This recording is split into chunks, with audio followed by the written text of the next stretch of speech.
ದೊಡ್ಡ ನಟರಿಗೆ ಎಷ್ಟು ಸಣ್ಣ ಸಣ್ಣ ವಿಚಾರವನ್ನು ಗಮನಿಸುವಂಥ ಶಕ್ತಿ ಇರುತ್ತದೆ ಅನ್ನೋದನ್ನು ಅಂಬರೀಷ್ ಅವರಿಂದ ಕಂಡುಕೊಂಡೆ. ಭಾಳಷ್ಟು ಜನ ಅದರಿಂದ ಹೊರಗೆ ಬಂದರು. ಬಿಗ್ ಬಾಸ್ ಮಂಜು ಪಾವಗಡ ಬಣ್ಣ, ಆಮೇಲೆ ಡೌರಾಣಿ ಪೇಟೆ ಮಂದಿ ಹಳ್ಳಿ ಇದರಲ್ಲಿ ಇದ್ಲಲ್ಲ ಅಭಿಜ್ಞಾ ಭಟ್, ಅವಳು ಬಣ್ಣ. ಆಮೇಲೆ ಸುಮಾರು ಜನ ಆಮೇಲೆ ಪ್ರೊಡಕ್ಷನ್ ಮ್ಯಾನೇಜರ್ ಆಗಿ ಚೇತನ್ ಅಂತ ಅವ್ರು ಕೆಲಸ ಮಾಡ್ತಿದ್ದಾರೆ. ಅಸಿಸ್ಟೆಂಟ್ ಡೈರೆಕ್ಟರ್ ಆಗಿ ತುಂಬ ಜನ ಕೆಲಸ ಮಾಡ್ತಿದ್ದಾರೆ. ಹೀರೋ ಆಗಿ 1-2-3 ಜನ ಕೆಲಸ ಮಾಡ್ತಾ ಇದ್ದಾರೆ. ಬಹಳಷ್ಟು ಜನ ಅದರಿಂದ ಹೊರಗೆ ಬಂದರು. ಸೀರಿಯಲಲ್ಲಿ ಸಿಕ್ಕಾಪಟ್ಟೆ ಹೆಸರು ಮಾಡ್ತೀರಾ, ಬಟ್ ಸಿನಿಮಾ ಕ್ಷೇತ್ರದಲ್ಲಿ ಏನಕ್ಕೆ ಅಷ್ಟು ಹೆಸರು ಮಾಡೋಕ್ಕಾಗಲಿಲ್ಲ? ಎಲ್ಲಿ ಪ್ರಾಬ್ಲಮ್ ಆಯ್ತು? ರಕ್ಷಿತ್ ಶೆಟ್ಟಿ ಯಾವುದೋ ಸ್ಕೂಲು ಡ್ಯಾನ್ಸ್ ಪ್ರೋಗ್ರಾಮ್ಗೆ ಹೋದಾಗಲ್ವಾ ರಶ್ಮಿಕಾ ಮಂದಣ್ಣ ಒಂದು ಡ್ಯಾನ್ಸ್ ನೋಡ್ಬಿಟ್ಟಲ್ವ ಹೀರೋಯಿನ್ ಮಾಡಿದ್ದು ಅಲ್ವಾ? This talent. ಅಲ್ಲೆಲ್ಲೋ ಕುಂಭಮೇಳದಲ್ಲಿ ರುದ್ರಾಕ್ಷಿ ಮಾರ್ತಿದ್ ಹುಡುಗಿ ತಗೊಂಡೋಗಿ ಬಾಲಿವುಡ್ ಹೀರೋಯಿನ್ ಮಾಡಿಲ್ವಾ? ಅವಳೇನು ಟ್ರೈ ಮಾಡಿದ್ಲು? ತೆರೆ ಹಿಂದಿನ ಸತ್ಯ ಏನಿರ್ಬೋದು ಅಂದ್ರೆ, ಕೆಲವೊಬ್ಬರಿಗೆ ಅವಕಾಶ ಸಿಗಲ್ಲ ಅಂತ ಕೆಲವೊಬ್ರು ಚಿತ್ರರಂಗದಿಂದ ದೂರ ಉಳ್ಕೊಂಡ್ಬಿಡ್ತಾರೆ. ಯಾವ ಕಾರಣಕ್ಕೆ ಆ ರೀತಿ ಆಗುತ್ತೆ? ನನ್ನ ಜೀವನದಲ್ಲಿ ಒಂದೇ ಚಿತ್ರ ನಿರ್ದೇಶನ, ನನ್ನ ಗುರಿ ಇದ್ದು ಒಂದೇ ಚಿತ್ರ ನಿರ್ದೇಶನ. ನಿರ್ದೇಶನ ನಿರ್ದೇಶನ ಅಂತಲ್ಲ, ವಾಟ್ ನಿರ್ದೇಶನ. ಹೌದು, ಎಷ್ಟು ಕಷ್ಟ ಆಯ್ತು. ಅದೊಂದು ಬರೀ ಚಿಕ್ಕ ಮಕ್ಕಳನ್ನ ಇಟ್ಕೊಂಡು ಮಾಡಿರುವಂತಹ ಚಿತ್ರ. ಎಷ್ಟು ಕಷ್ಟ ಆಯ್ತು ನಿಮ್ಗೆ? ತುಂಬಾ ಕಷ್ಟ ಆಯ್ತು. ನಮ್ಮೊಳಗೆ ಇರ್ತಾರೆ, ನಮ್ಮ ಚಿತ್ರರಂಗದವರು ಇರ್ತಾರೆ, ನಮ್ಮ ಬಗ್ಗೆನೇ ರಿವರ್ಸ್ ಹೇಳ್ತಾರೆ. ನಾನು ಇನ್ನೊಂದು ಚಿತ್ರ ನಿರ್ದೇಶನ ಮಾಡದೇ ಇರೋ ಕಾರಣ ಇದೇನೆ.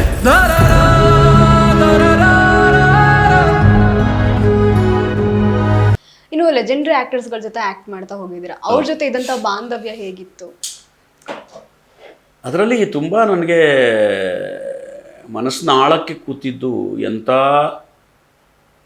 ಶ್ರೇಷ್ಠ ನಟರಿಗೆ, ದೊಡ್ಡ ನಟರಿಗೆ ಎಷ್ಟು ಸಣ್ಣ ಸಣ್ಣ ವಿಚಾರವನ್ನು ಗಮನಿಸುವಂಥ ಶಕ್ತಿ ಇರುತ್ತದೆ ಅನ್ನೋದನ್ನು ಅಂಬರೀಷ್ ಅವರಿಂದ ಕಂಡುಕೊಂಡೆ.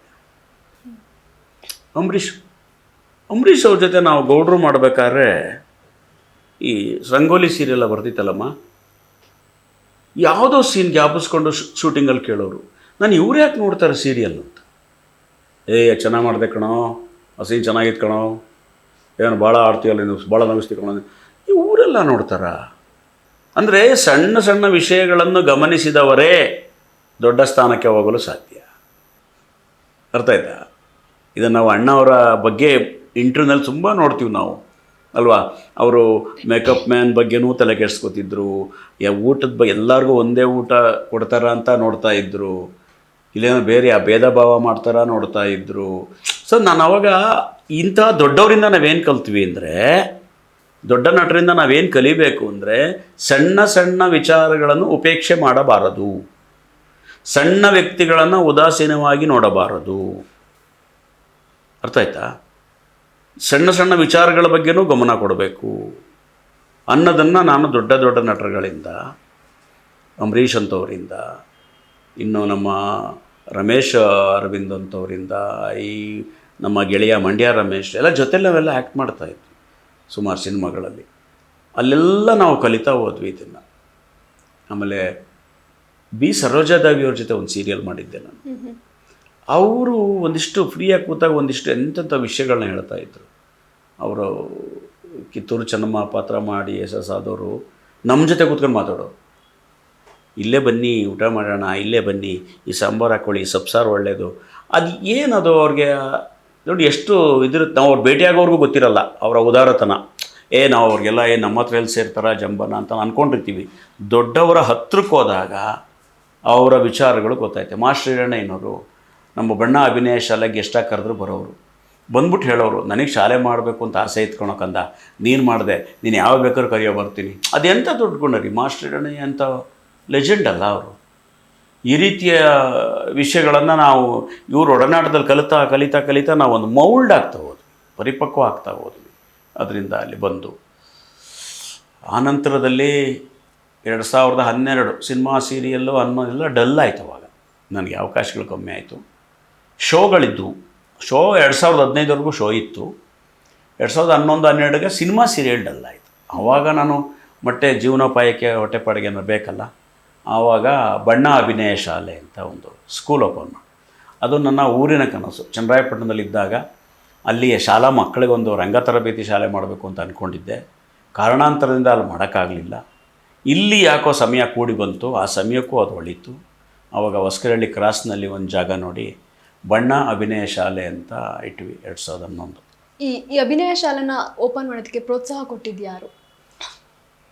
ಇದು ಅಭಿನಯ ಶಾಲೆ ಮಾಡಲಿಕ್ಕೆ ಪ್ರೋತ್ಸಾಹ ಕೊಟ್ಟಿದ್ದು ಎಲ್ಲರೂ. ಏಕೆಂದರೆ ನಾನು ಯಾರ ಹತ್ರ ಮಾತಾಡ್ತೀನಿ ಅವರೆಲ್ಲರೂ ಈಗ ಮಳಿಗೆ ಕೊಟ್ಟವರಿಂದ ಹೇಳೋದಾಗ್ತಾರೆ. ಅವರು ಕಡಿಮೆ ಅಮರ್ನಾಥ್ ಅಂತ ಅತ್ಯಂತ ಕಡಿಮೆ ಬಾಡಿಗೆಗೆ ಮಳಿಗೆ ಕೊಟ್ಟರು. ಆಮೇಲೆ ಇನ್ನು ನಮ್ಮ ಜೊತೆ ಸೇರಿಕೊಂಡಂಥ ಎಲ್ಲ ಲೆಕ್ಚರರ್ಸ್ ಇತ್ತಲ್ಲ ಪಾಠ ಮಾಡೋಕ್ಕೆ, ಅವ್ರು ಅಷ್ಟು ಕೊಡ್ತೀರಾ ಇಷ್ಟು ಕೊಡ್ತೀರಾ ಅಂತೇನು ಕೇಳ್ದಲೆ ಬಂದು ಶಿವಕುಮಾರ್ ಆರಾಧ್ಯ ಆಗ್ಬೋದು, ಸೇನ್ ಪ್ರಕಾಶ್ ಆಗ್ಬೋದು, ರಾಜು ವೈವಿಧ್ಯ ಆಗ್ಬೋದು, ಈ ಥರ ತುಂಬ ಜನ ನೋಡಿ, ಕೆರೆ ರಾಮಕೃಷ್ಣಯ್ಯ ಅವರಂಥವ್ರು ಆಗ್ಬೋದು. ಆಮೇಲೆ ಈಗ ಶಾಲೆ ಎಲ್ಲ ನೋಡ್ಕೊಳ್ತಕ್ಕೆ ಅಂತ ಒಬ್ಬ ಜವಾಬ್ದಾರಿ ವಹಿಸ್ಕೊಂಡಂಥ ದೇವರಾಜನ ಆತ್ಮೀಯರ ವ್ಯಕ್ತಿ ಆಗ್ಬೋದು. ಎಲ್ಲರ ಒಂದು ಪ್ರೋತ್ಸಾಹ ಅದನ್ನು ಉದ್ಘಾಟನೆ ಮಾಡಿಕೊಟ್ಟಿದ್ದು ಅದು ನಮ್ಮ ಅಂಬರೀಷ್ ಅವ್ರನ್ನವರೇ. ಹೋಗಿ ಕರೆದೆ, ಈಗ ಸ್ಕೂಲ್ ಮಾಡ್ತಿದ್ದೀರಣ್ಣ, ನೀವು ಅಮೃತಾಸನ ಮಾಡಿಕೊಡ್ಬೇಕು ಅಂತ. ಅವರ ಅಸಿಸ್ಟೆಂಟ್ಸ್ ಎಲ್ಲ ಹೇಳಿದ್ರು, ಎಲ್ಲಿ ಬರ್ತಾರೆ ಹೋಗ್ರಿ ಅವರು, ಸುಮ್ಮನೆ ಅಂತಾರೆ ಅಂತ.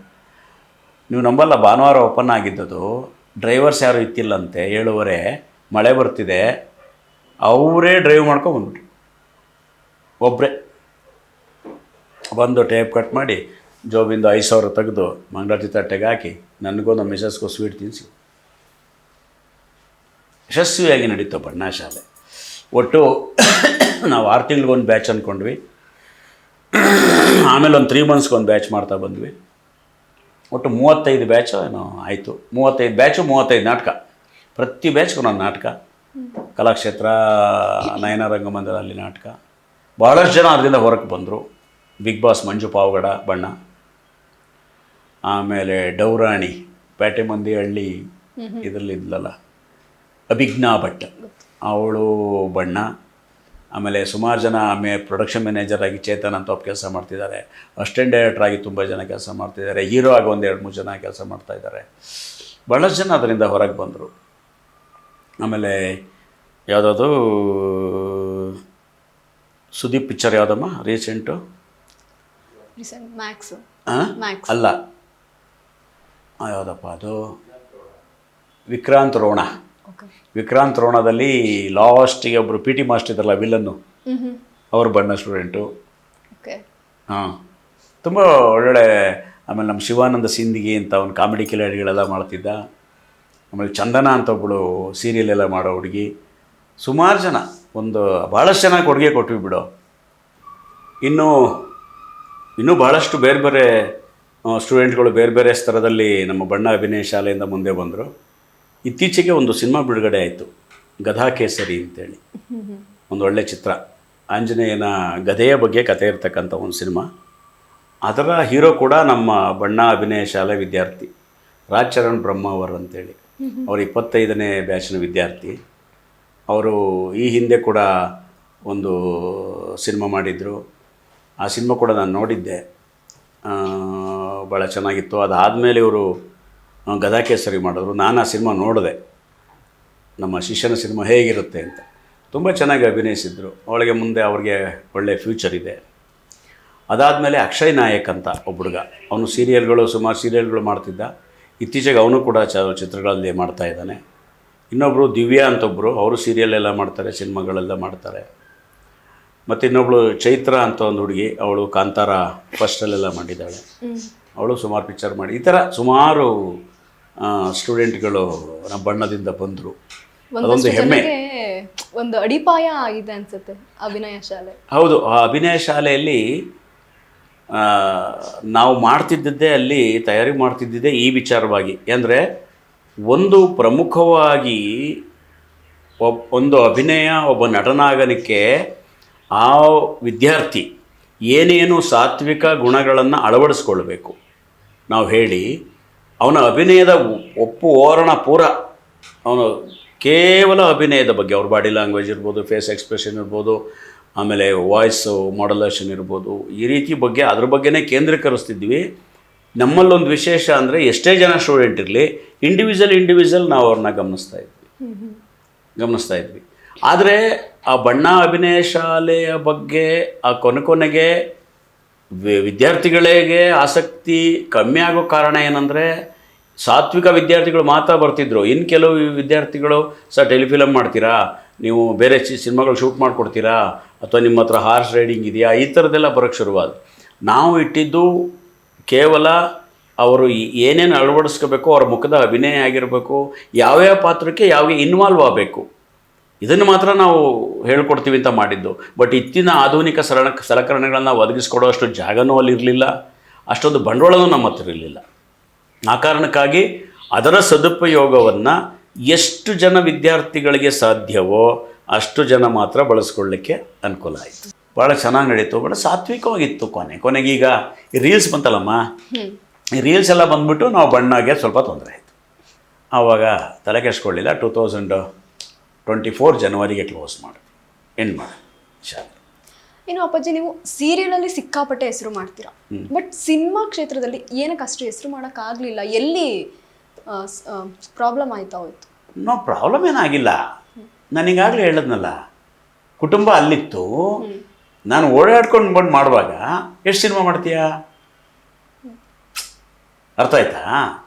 ಈಗ ಇಲ್ಲಿ ಯಾವಾಗ ಯಾವ ಸಿನಿಮಾ ಶುರುವಾಗುತ್ತೆ, ಯಾವಾಗ ಯಾರನ್ನು ಮೀಟ್ ಮಾಡಬೇಕು, ನಾನು ಬೆಂಗಳೂರಲ್ಲಿರಬೇಕು. ನಾನು ಅಲ್ಲಿಂದ ಓಡಾಡೋದು, ಯಾವುದೋ ಕೆಲಸ ಇಲ್ಲದೆ ಟೈಮಲ್ಲಿ ಬೆಂಗಳೂರಿಗೆ ಬರೋದು, ಯಾರು ಡೈರೆಕ್ಟರ್ ಸಿಗ್ತಾರೆ ಅವ್ರು ಮೀಟ್ ಮಾಡೋದು, ಅವ್ರು ಯಾವ ಪಾತ್ರ ಕೊಡ್ತಾರೆ ಅದು ಮಾಡೋಗೋದು. ನಾನು ಚಿತ್ರರಂಗದಲ್ಲಿ ಸಿನಿಮಾಗಳು ಜಾಸ್ತಿ ಮಾಡಬೇಕು, ಇಲ್ಲಿ ನೆಲೆ ಊರಬೇಕು ಅಂತ ಅಂದ್ಕೊಂಡ್ಬಿಟ್ಟಿದ್ರೆ ಅಲ್ಲಿ ಕುಟುಂಬದ ಗತಿ ಏನು? ಇಬ್ಬರು ತಮ್ಮಂದರು, ತಂಗಿ, ತಾಯಿ, ಅವ್ರನ್ನೇನು ಮಾಡೋದು? ನಾನು ಎರಡನ್ನೂ ಬ್ಯಾಲೆನ್ಸ್ ಮಾಡೋಕ್ಕೆ ಹೋಗಿ ನನ್ನ ಮನಸ್ಸಲ್ಲಿ ಒಂದು ಬಂತಮ್ಮ, ನಾನು ಬೆಳೆದೇ ಇದ್ರೂ ಪರವಾಗಿಲ್ಲ, ನಮ್ಮ ತಮ್ಮಂದರು, ತಂಗಿ, ತಾಯಿ ಕಷ್ಟಕ್ಕೆ ಸಿಲುಕಬಾರ್ದು, ನನಗೆ ಅವ್ರನ್ನ ಒಂದು ದಡ ಸೇರಿಸ್ಬೇಕು, ನನ್ನ ಶೆಲ್ಫ್ ಆಗಬಾರ್ದು. ಆ ಜವಾಬ್ದಾರಿಗಳ ನಡುವೆ ನನಗೆ ಅಷ್ಟೇ ಮಾಡೋಕ್ಕಾಗಿದ್ದಷ್ಟೇ. ಅಲ್ಲಿ ಪ್ರಿಂಟಿಂಗ್ ಪ್ರೆಸ್ ಬೇರೆ ಇತ್ತಲ್ಲ, ಪ್ರೆಸ್ಸನ್ನ ಎಷ್ಟು ದಿನ ಬಿಟ್ಟು ಬರ್ತೀಯಾ? ನೀನು 6 ತಿಂಗಳು 3 ತಿಂಗಳು ಬಿಟ್ಟು ಬಂದರೆ ಕಸ್ಟಮರ್ ಹೋಗ್ಬಿಡ್ತಾರೆ. 5 ದಿನ 6 ದಿನ ಬಿಟ್ಟು ಬರ್ಬೋದು, ಹುಡುಗರ ಮೇಲೆ ತಿಂಗಳಾಗಟ್ಟಲೆ ಬಿಟ್ಟು ಬರೋಕ್ಕಾಗಲ್ಲ. ಆವಾಗ ಎಷ್ಟು ಗ್ಯಾಪ್ ಇತ್ತು. ಎಸ್ ಮಹೇಂದ್ರೊಬ್ಬರು ಪರಿಚಯ ಇದ್ದರು, ಅವ್ರು ಪಿಕ್ಚರ್ ಮಾಡೋದಕ್ಕೆಲ್ಲ ಕರೆಯೋರು. ನಂಜುಂಡೇಗೌಡರು ಪರಿಚಯ ಇದ್ದರು, ಅವ್ರ ಸಿನಿಮಾಗಳಿಗೆ ಕರೆಯೋರು. ನನ್ನ ಬಿಡುವಿನಲ್ಲಿ ಎಷ್ಟು ಬೇಕು ಅಷ್ಟು ಮಾಡೋಕ್ಕಾಯ್ತು. ಬಹುಶಃ ಇಲ್ಲಿ ಎಲ್ಲ ಮನೆ ಮಠ ಬಿಟ್ಟು ಬಂದಿದ್ರೆ ಜಾಸ್ತಿ ಮಾಡ್ತಿದ್ವೇನು, ಬಟ್ ನನಗೆ ಅಷ್ಟು ಧೈರ್ಯ ಇಲ್ವೇ ಫ್ಯಾಮಿಲಿ ಎಲ್ಲ ಬಿಟ್ಟು ಬರೋಕ್ಕೆ. ಈ ಸೀರಿಯಲ್ ಅಂದರೆ ಹಾಗಲ್ಲ, ಒಂದು ಫಿಕ್ಸ್ ಆಗಿಬಿಟ್ಟಿತ್ತು, ಅದೇ ಜಾಗ ಅಂತ ಗೊತ್ತಿರುತ್ತೆ, ಮುಂಚೆ ಡೇಟ್ ಕೊಡ್ತಾರೆ ಅಲ್ವಾ, 5 ದಿನ ಫ್ರೀ ಬಿಟ್ಕೊಳ್ಳೋದು, ಡೇಟ್ ಅದು ಸೀರಿಯಲ್ ಮ್ಯಾನೇಜ್ ಮಾಡ್ಬೋದು. ಸಿನಿಮಾ ಆಗಲ್ಲ, ಒಂದೊಂದ್ಸರಿ ಜಾಸ್ತಿ ದಿನಗಳು ಬೇಕಾಗ್ಬಿಡುತ್ತೆ ಸಿನಿಮಾಗಳಿಗೆ. ಅವ್ರು ಕರೆದಾಗೆಲ್ಲ ಹೋಗ್ಬೇಕಾಗುತ್ತೆ, ಜವಾಬ್ದಾರಿ ಇರುತ್ತೆ, ದೊಡ್ಡ ದೊಡ್ಡ ಹೀರೋಗಳು ಇರ್ತಾರೆ, ಅವ್ರಿಗೆ ನಾವು ತೊಂದರೆ ಕೊಡೋಕ್ಕಾಗಲ್ಲ. ಅಂಥದ್ರಲ್ಲಿ ಕಷ್ಟಪಟ್ಟು ಮಾಡೋಕ್ಕಾಗಿದ್ದು ಗೌಡ್ರು ಒಂದೇ, ಅದು 30 ದಿನ ಕಾಲ್ ಶೀಟ್ ಅದು ಸರ್. ಹಾಗಾಗಿ ಸಿನಿಮಾಗಳು ಹೆಚ್ಚು ಮಾಡಲಿಲ್ಲ, ಬಿಟ್ಟರೆ ಅವಕಾಶ ಸಿಗಲಿಲ್ಲ ಅಂತಲೂ ಇಲ್ಲ, ಕೊಡಲಿಲ್ಲ ಅಂತಲೂ ಇಲ್ಲ. ನನಗೆ ಬಂದು ಎಷ್ಟು ಮಾಡೋಕ್ಕಾಯ್ತು ಅಷ್ಟು ಮಾಡೋಕ್ಕಾಯ್ತು. ಆಮೇಲೆ ಸೀರಿಯಲ್ಗಳಲ್ಲಿ ನಾನು ಬೆಳೆಯೋ ಅಷ್ಟೊತ್ತಿಗೆ ಬೆಂಗಳೂರು ಬಂದ್ಬಿಟ್ಟಿದ್ನಲ್ಲ, ಈಸಿ ಆಯಿತು. ಆವಾಗ ಸೀರಿಯಲ್ಗಳು ಬ್ಯುಸಿ ಆದ್ನಲ್ಲ, ಇವು ಸೀರಿಯಲಲ್ಲಿ ಬ್ಯುಸಿ ಅಂತ ಸಿನಿಮಾದವ್ರು ಕರೀಲಿಲ್ಲ. ಎಲ್ಲ ಟಿ ವಿಲು ನೋಡಿದ್ರೆ ಸಿನಿಮಾದವ್ರು ಕರೀತಾರಾ? ಎಲ್ಲಪ್ಪ ಅವ್ರು ಅಷ್ಟೊಂದು ಬ್ಯುಸಿ ಇದ್ದಾರೆ, ಅಲ್ಲೇ ಅಷ್ಟು ಬ್ಯುಸಿ ಇದ್ದಾರೆ, ಅವ್ರು ಬರೋದು ಸಿಗೋದು ಕಷ್ಟ, ಡೇಟ್ಸ್ ಬೇರೆ ಕಂಡ್ರು. ಸೀರಿಯಲಲ್ಲಿ ಯಾರು ಜಾಸ್ತಿ ಕಾಣಿಸ್ಕೊತಾರೆ ಅವ್ರನ್ನ ಸಿನಿಮಾದವ್ರು ಕರೆಯಲ್ಲ, ಡೇಟ್ಸ್ ತೊಂದರೆ ಆಗುತ್ತೆ ಅಂತ. ಅವ್ರು ಅಲ್ಲೂ ಕೊಡ್ತಾರೆ, ಇಲ್ಲೂ ಕೊಡ್ತಾರೆ, 3 ಗಂಟೆಗೆ ಹೋಗ್ಬೇಕಂತಾರೆ, 4 ಗಂಟೆಗೆ ಹೋಗ್ಬೇಕಂತಾರೆ ಅಂದ್ಬಿಟ್ಟು ಅದು ಕಾಮನ್ನು. ಹಂಗೆ ಕರೆಯಲ್ಲ ಅಂತ ಹೇಳ್ಬಿಟ್ಟು ನಾನಿಲ್ಲಿ ಹೊಟ್ಟೆ ಪಡೋಕ್ಕೆ ಸೀರಿಯಲ್ ಮಾಡದೇ ಇರೋಕ್ಕಾಗಲ್ಲ, ಅನಿವಾರ್ಯ. ಆ ಥರ ಲಾಕಾದ್ವಿ ಅಷ್ಟೇ. ಹೇಗೋ ಪರವಾಗಿಲ್ಲ ಬಿಟ್ಟು ಇಲ್ಲಿವರೆಗೂ ಬಂದ್ವಲ್ಲ, ಹೇಗೋ ನುಗ್ಗಾಡ್ಕೊಂಡು. ಇನ್ನು 30 ವರ್ಷದ ಚಿತ್ರರಂಗದ ಜೀವನದಲ್ಲಿ ಏನೆಲ್ಲ ಕಲ್ತ್ರಿ? ಎಲ್ಲ ಕಲ್ತ್ವಿ. ಬದುಕು, ಭಾಷೆ, ಒಡನಾಟ, ಓಡಾಟ, ಪರಿಶ್ರಮ, ಯಾವ್ಯಾವ ವಿಚಾರದಲ್ಲಿ ಹೇಗಿರಬೇಕು ಎಲ್ಲ ಕಲ್ತ್ವಿ. ನಟನೆ ಒಂಚೂರೇನೋ ರಂಗಭೂಮಿಲಿ ಕಲ್ತಿದ್ವಿ, ನಡವಳಿಕೆ, ಸಾಮಾಜಿಕ ಜವಾಬ್ದಾರಿಗಳನ್ನು ಚಿತ್ರರಂಗದಿಂದ ಕಲ್ತ್ವಿ. ತೆರೆ ಹಿಂದಿನ ಸತ್ಯ ಏನಿರ್ಬೋದು ಅಂದರೆ, ಕೆಲವೊಬ್ಬರಿಗೆ ಅವಕಾಶ ಸಿಗಲ್ಲ ಅಂತ ಕೆಲವೊಬ್ರು ಚಿತ್ರರಂಗದಿಂದ ದೂರ ಉಳ್ಕೊಂಡ್ಬಿಡ್ತಾರೆ. ಯಾವ ಕಾರಣಕ್ಕೆ ಆ ರೀತಿ ಆಗುತ್ತೆ? ಒಂದು ಟ್ಯಾಲೆಂಟ್ ಇಲ್ಲದೇ ಇದ್ದರೂ ಪ್ರಯತ್ನಿಸುತ್ತಿರುವಿಕೆ, 2 ಅವರು ಹೇಳಿದಷ್ಟು ಪರಿಶ್ರಮವನ್ನು ಪಡೋದಿರುವಿಕೆ. ತುಂಬ ಕಷ್ಟಪಡೋಕ್ಕಾಗದೇ ಇರೋದು. ಒಬ್ಬ ನಿರ್ದೇಶಕರಿಗೆ ಬೇಕಾದಂಥ ಟ್ಯಾಲೆಂಟ್ ಅವರಲ್ಲಿ ಇಲ್ಲದೆ ಇರುವಿಕೆ, ಇವರೆಲ್ಲ ಟ್ರೈ ಮಾಡುವಾಗ ಸಿಕ್ಕಲ್ಲ, ಲೇಟ್ ಆಗತ್ತೆ. ಈಗ ನೀವು ನೋಡ್ಬೋದು ಟ್ಯಾಲೆಂಟ್ ಇದ್ದವ್ರಿಗೆ ಎಲ್ಲೋ ಒಂದು ನಾಟಕ ಒಂದು ತುಣುಕು ನೋಡಿ ಕರ್ಕೊಂಬಂದು ಹೀರೋ ಮಾಡಲ್ವಾ, ಅವ್ರು ಕೇಳೇ ಇರಲ್ಲ. ರಕ್ಷಿತ್ ಶೆಟ್ಟಿ ಯಾವುದೋ ಸ್ಕೂಲು ಡ್ಯಾನ್ಸ್ ಪ್ರೋಗ್ರಾಮ್ಗೆ ಹೋದಾಗಲ್ವಾ ರಶ್ಮಿಕಾ ಮಂದಣ್ಣ ಒಂದು ಡ್ಯಾನ್ಸ್ ನೋಡ್ಬಿಟ್ಟಲ್ವ ಹೀರೋಯಿನ್ ಮಾಡಿದ್ದು ಅಲ್ವಾ. ದಿಸ್ ಟ್ಯಾಲೆಂಟ್ ಕಾಣಿಸ್ದು ಮಾಡಿಬಿಡ್ತಾರೆ, ಅವ್ರು ಕೇಳೋದೇ ಬೇಡ ಅಲ್ವಾ. ಅಲ್ಲೆಲ್ಲೋ ಕುಂಭಮೇಳದಲ್ಲಿ ರುದ್ರಾಕ್ಷಿ ಮಾರ್ತಿದ್ದು ಹುಡುಗಿ ತಗೊಂಡೋಗಿ ಬಾಲಿವುಡ್ ಹೀರೋಯಿನ್ ಮಾಡಿಲ್ವಾ, ಅವಳೇನು ಟ್ರೈ ಮಾಡಿದ್ಲು. ಇದು ಅದೃಷ್ಟ ಮತ್ತು ಟ್ಯಾಲೆಂಟು.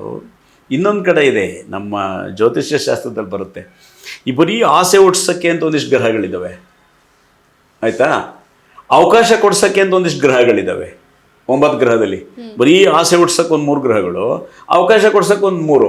ಈ ಬರೀ ಆಸೆ ಹುಡ್ಸೋ ಆಕ್ಟಿವೇಟ್ ಆಗಿರ್ತವೆ, ಅವಕಾಶ ಕೊಡಿಸ್ತೇವೆ ಡಮಾರಾಗೋಯ್ತು ತಾನೇ.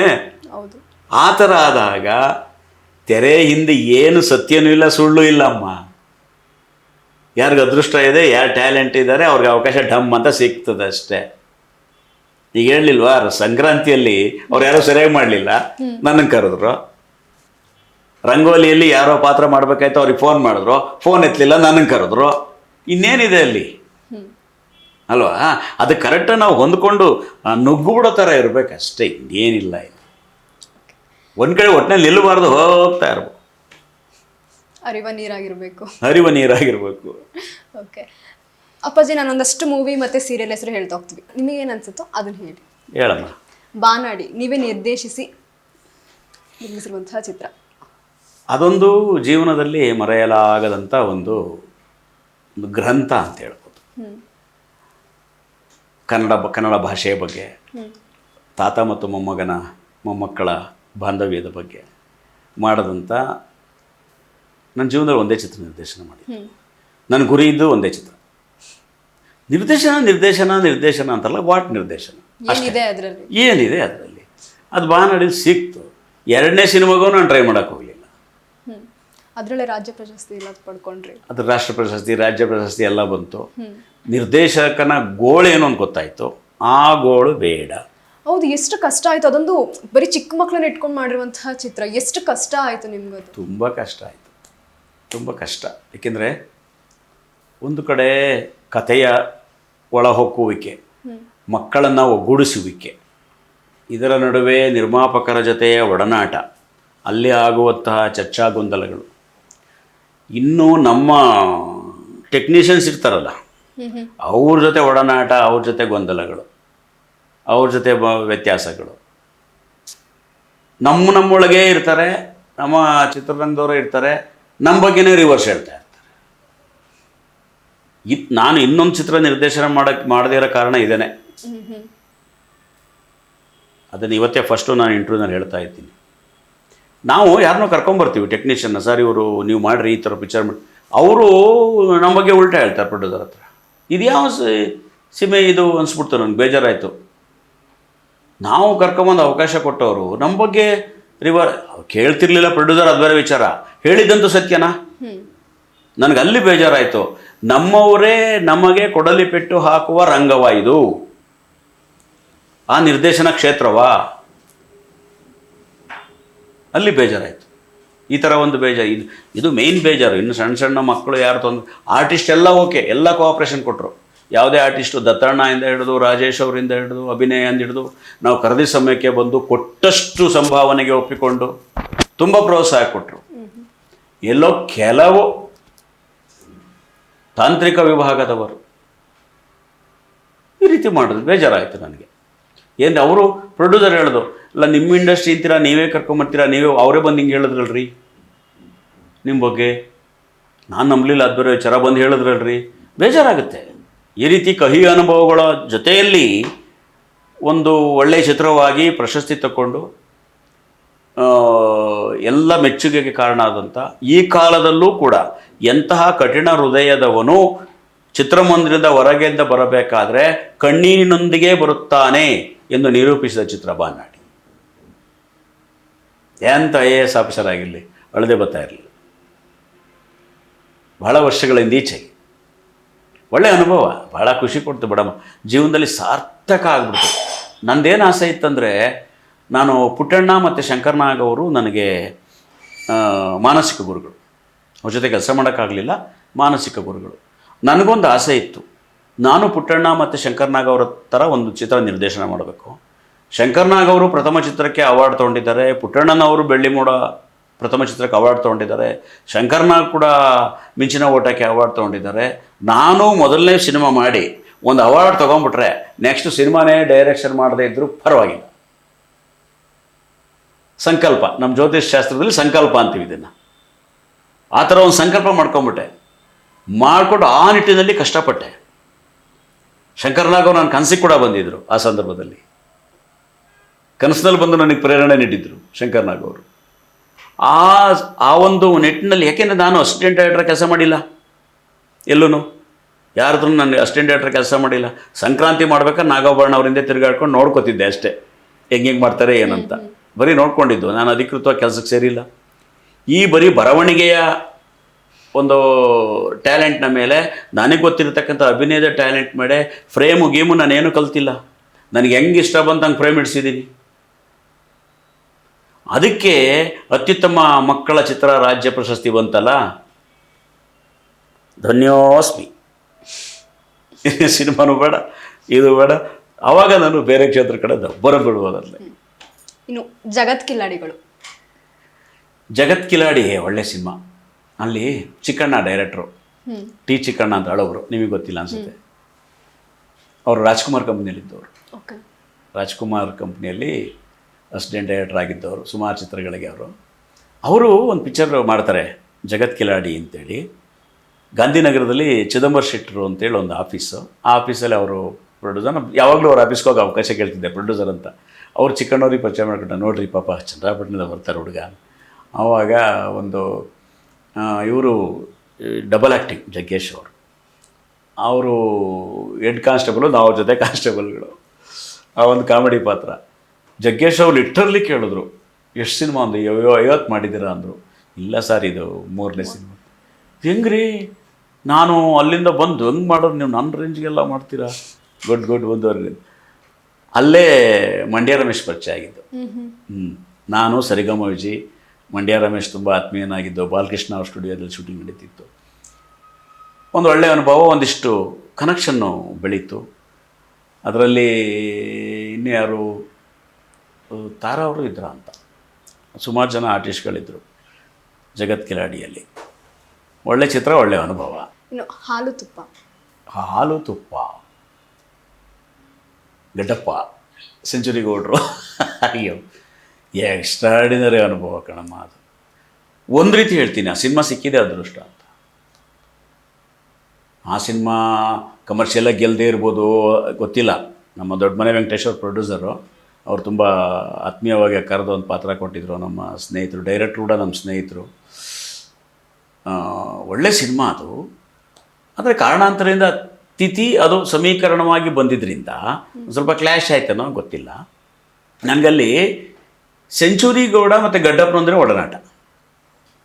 ಅದಿಷ್ಟು ಮುಗ್ಧತೆ, ಯಾವುದು ಅಷ್ಟೊಂದು ವಯಸ್ಸಾಗಿದೆ. ನಾನು ಸೆಂಚುರಿ ಗೌಡರು, ನಾನು ಸುಮ್ಮನೆ ಏನಾರು ಮಾಡಿ ಹಿಡಿಬೇಕಂತ ಹೋಗಿ ಲಂಚ್ ಟೈಮಲ್ಲಿ ಅವ್ರನ್ನ ಕರ್ಕೊಂಡು ನಾನು ಇನ್ನೋದಲ್ಲಿ ಕೂರಿಸ್ಕೊಂಡೆ, ಏನು ಬರ್ಬೋದು ಇವರಿಂದ ಅಂತ. ಎಂಥ ಅದ್ಭುತವಾದ ನುಡಿ ಸೆಂಚುರಿ ಗೌಡ್ರದ್ದು ಅಂದರೆ, ನಾನು ಒಂದೇ ಮಾತು ಕೇಳಿದೆ, ಗೌಡ್ರೆ ನಿಮಗೆ ಇಷ್ಟು ವರ್ಷ ಆದಮೇಲೆ, 80-85 ವರ್ಷ ಆದಮೇಲೆ ಒಂದು ಸಿನಿಮಾದ ತೆರೆಯಲ್ಲಿ ಕಾಣಿಸ್ಕೊಳ್ಳತಕ್ಕಂಥ ಒಂದು ಅವಕಾಶ, ಬೆಳ್ಳಿ ತೆರೆಯಲ್ಲಿ ಕಾಣಿಸ್ಕೊಳ್ಳತಕ್ಕಂಥ ಒಂದು ಅವಕಾಶ, ಇಷ್ಟೊಂದು ಹೆಸರು ಹೇಗೆ ಸಾಧ್ಯ? ನಿರೀಕ್ಷೆ ಇತ್ತ? ಒಂದೇ ಅಪ್ಪ ಹೇಳಿದ್ದು, ಜೀವನದಲ್ಲಿ ಎಲ್ಲೆಲ್ಲೋ ಅವಕಾಶಗಳು ಯಾವಾಗಲೂ ಬರ್ತವೆ, ಕಾಯ್ತಾ ಇರಬೇಕಷ್ಟೇ. ಹೆಂಗ್ರಿ ಅದು? ಅವರು ಹಳ್ಳಿಯವರು. ಪೇಷನ್ಸ್ ಅನ್ನೋದು ಎಷ್ಟು ಮುಖ್ಯ ಅಂತ ಹೇಳಿ, ಕಾಯ್ತಾ ಇರಬೇಕಷ್ಟೇ, ಯಾವಾಗಲೂ ಬರ್ತದೆ. ಇದನ್ನು ನಾವು ಇವತ್ತಿನ ಯುವ ಜನಾಂಗ ಕೇಳೋದು. ಆತರ ಪಡಬೇಡಿ, ಎಕ್ಸೈಟ್ ಆಗಬೇಡಿ, ಫ್ರಸ್ಟ್ರೇಟನ್ ಆಗಬೇಡಿ, ಅದು ಬರೋವರೆಗೂ ಕಾಯಿರಿ, ಎಲ್ಲೋ ಬಂದೇ ಬರುತ್ತದೆ. ಚೋಮನದುಡಿ ಮಾಡಿದಾಗ ವಾಸುದೇವರಾವ್ ಅವ್ರಿಗೆ ಎಷ್ಟು ವರ್ಷ ಅಲ್ವಾ, ರಾಷ್ಟ್ರ ಪ್ರಶಸ್ತಿ. ಇವತ್ತು ಚೋಮನದುಡಿ ವಾಸುದೇವರಾವ್ ಎಷ್ಟು ಪಿಕ್ಚರ್ ಮಾಡಿದಾರೋ ಗೊತ್ತಿಲ್ಲ, ಚೋಮನದುಡಿ ವಾಸುದೇವರಾವ್ ಅಂದರೆ ಫೇಮಸ್. ತಬರನ ಕತೆ ಚಾರುಹಾಸನ್ ಅಂದರೆ ಫೇಮಸ್ ಅಲ್ವಾ, ಎಲ್ಲೋ ಬಂದ್ಬಿಡುತ್ತೆ, ಅದು ಎಲ್ಲೋ ಸಿಕ್ಬಿಡುತ್ತದೆ. ಅದು ವೆಯ್ಟ್ ಮಾಡಬೇಕು, 70 ಆಗಲಿ 80 ಆಗಲಿ 85 ಕಾಯ್ತಾ ಇರಬೇಕಷ್ಟೆ.